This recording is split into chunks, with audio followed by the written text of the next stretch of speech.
기미 치료를 받았습니다. 치료가 잘 돼서 얼굴이 깨끗해졌어요. 근데 또 몇 개월 지나니까 다시 기미가 스물스물 올라오더니 다시 원위치가 된 거를 경험한 분이 계실 겁니다. 또는 현재 기미 치료를 받고 있는데 너무 지지부진한 경우도 꽤 있습니다.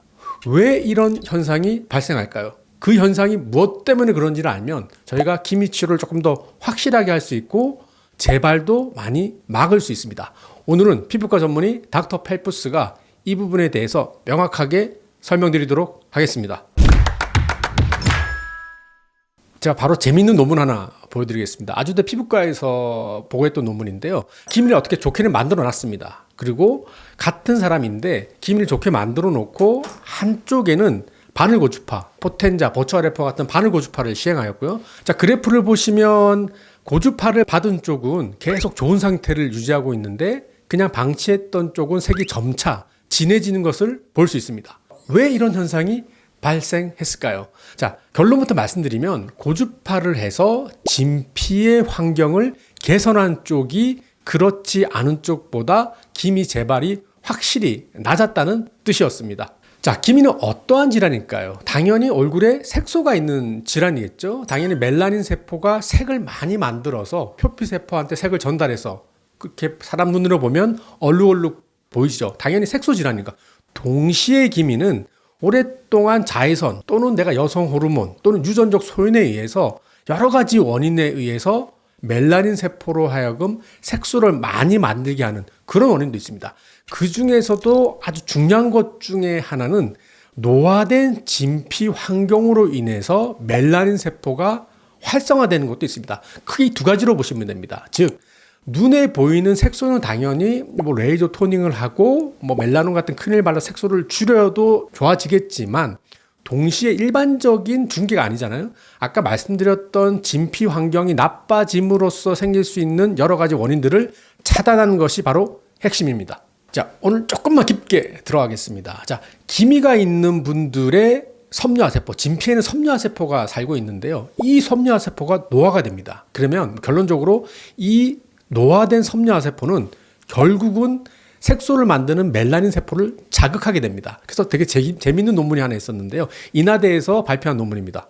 자, 정말 기미와 관련된 노화된 섬유아세포가 정말 멜라닌 세포로 하여금 색소를 많이 만드는지 실험하기 위해서 기미가 있는 여성의 기미 병변에서 조직 검사를 좀 했고 또 기미에서 약 1cm 떨어진 부위에서도 조직 검사를 해봤어요. 그리고 기미와 전혀 관계가 없는 엉덩이 부위에서 조직 검사를 해봤습니다. 결과를 봤더니 기미 병변에서 유래한 섬유아세포는 멜라닌 생성과 관련된 여러 가지 사이토카인을 증가시킨다는 것이 확인되었습니다. 인터루킨 1, TNF-알파 등 여러 가지가 증가됐죠. 그렇지 않은 엉덩이 있는 부분에서는 그렇지 않았다는 것을 말해주고 있습니다. 자, 이게 무엇을 의미할까요? 기미를 유발하는 원인 중에 대표적인 것이 노화된 섬유아세포. 이런 노화된 섬유아세포는 아까 말했던 여러 가지 신호들을 멜라닌 세포로 보내게 되고 그 신호에 의해서 멜라닌 세포는 색을 많이 만들어내겠죠. 이미 많이 만들어진 색소를 레이저 토닝으로 해서 뺄 수는 있겠죠.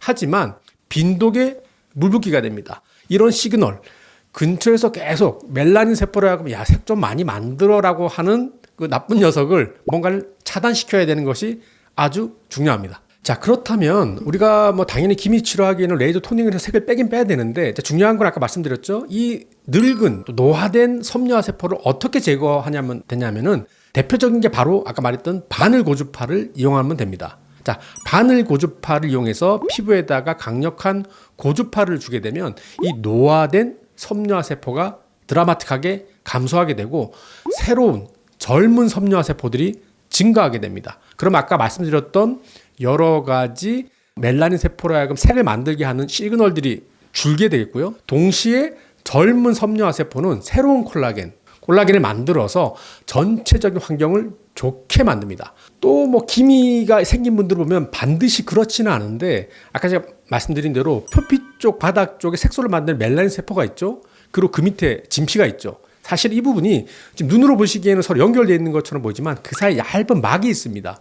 이것을 기저막이라고 하는데 기미가 있는 분들은 이 기저막이 파괴된 경우가 많습니다. 그러면 표피에 있어야 될 멜라닌 세포가 진피로 떨어지게 되겠죠. 그러면 진피 내에서 색소를 만들게 되고 그럼 피부가 약간 회색빛으로 약간 진해지는 경우가 있죠. 이러한 형태의 기미를 진피형 기미라고 하는데 치료가 쉽지 않습니다. 즉 기미가 잘 치료되고 재발을 억제하기 위해서는 이 막, 표피와 진피를 구분해주는 기저막을 재생시키는 것이 좋은데 이때 역시 바늘고주파가 아주 효과적입니다. 아까 말했듯이 새로운 섬유화세포가 만들어지면 아까 좋아진 분 있죠? 여러 가지 나쁜 시그널들을 줄이고 새로운 콜라겐을 만드는데 이때 새롭게 만들어진 콜라겐 중에 하나가 바로 기저막을 이루는 단백질을 만들어내게 됩니다. 즉 기저막이 튼튼해진다는 거죠. 즉 기미를 잘 치료하기 위해서는 단지 색소만을 치료하는 것이 아니라 오래된 노화된 섬유화세포를 줄이고 그럼으로써 진피 환경을 좋게 만들고 나쁜 시그널들을 줄이고 정상적인 피부가 될 수 있도록 표피와 진피의 구분이 되는 기저막을 튼튼하게 해주는 것이 중요합니다. 기미 좀 복잡해 보이긴 하는데 쉽게 말하면 토닝만 하지 말고 여러 가지 진피 환경을 좋게 하라는 뜻이었고요. 당연히 기미를 악화시키는 자외선을 차단시키고 비타민C를 여러 가지 있겠죠. 하지만 기미는 악화되는 요인이 너무 많기 때문에 오늘은 그 부분에 다 말씀드릴 수는 없고 진피 환경 섬유화세포에 대해서 말씀드렸는데 선생님 왜 자꾸 어려운 말씀 하시나요? 라고 말하는데 이게 사실 되게 중요한 부분입니다. 왜냐면은 병원에 갔더니 선생님께서 옛날에 들으니까 레이저 토닝만 하면 된다 그러는데 이 선생님은 돈 벌려고 하시나? 왜 갑자기 레이저 토닝 말고 환자분 제가 중간중간에 오늘은 레이저 말고 바늘고주파를 할게요. 또는 제네시스를 할게요. 이게 진피 환경을 좋게 만드는데 도움이 될 겁니다라고 아마 한 걸 들었을 겁니다. 그 이유가 아까 제가 말했던 이유 때문이었습니다. 자, 제가 말씀드린 내용이 좀 어렵긴 한데 실제 환자 사진을 보시면 조금 이해가 되실 겁니다. 이 환자 보시면 얼굴 전체에 지금 얼룩덜룩한 기미가 보이시죠? 그리고 전반적으로 딱 보시기에도 피부결이 좋지 않게 보이시죠? 만약에 이 환자에 대해서 그냥 레이저 토닝만 해서 겉에 있는 색소만 없앴다. 일시적으로는 좋아질 수는 있겠지만 또는 그렇게 하면 사실 잘 좋아지도 않죠. 설사 좋아졌다 하더라도 겉에 있는 색소만 빼면 분명히 나중에 또 재발할 겁니다. 그래서 이 환자는 제가 아까 말씀드렸듯이 토닝도 했지만 바늘고주파를 병행했고 사실 또 바늘고주파와 비슷한 원리는 피코 레이저를 M&A 방식 프락셔널하게 쏘면 역시 바늘고주파 비슷한 형태로 진피를 자극해서 섬유화세포를 새롭게 만들어냅니다. 결과를 보시면 상당히 많이 좋아지셨죠? 사진에서 보신 것처럼 색소도 빠졌지만 전체적으로 피부가 되게 매끈하고 결이 좋아진 것을 알 수 있습니다. 자, 다음 환자는 60대 환자분이셨는데요. 역시 기미와 잡티가 있으셨는데 치료 전, 치료 후. 자, 자연광으로 봤더니 피부가 많이 환해지셨죠? 자, 피부결 모드로 한번 볼까요? 자, 치료 전, 치료 후. 아까 보여줬던 환자분과 비슷한 양상으로 피부가 상당히 많이 개선된 것을 볼 수 있습니다. 오늘 결론은 뭐냐?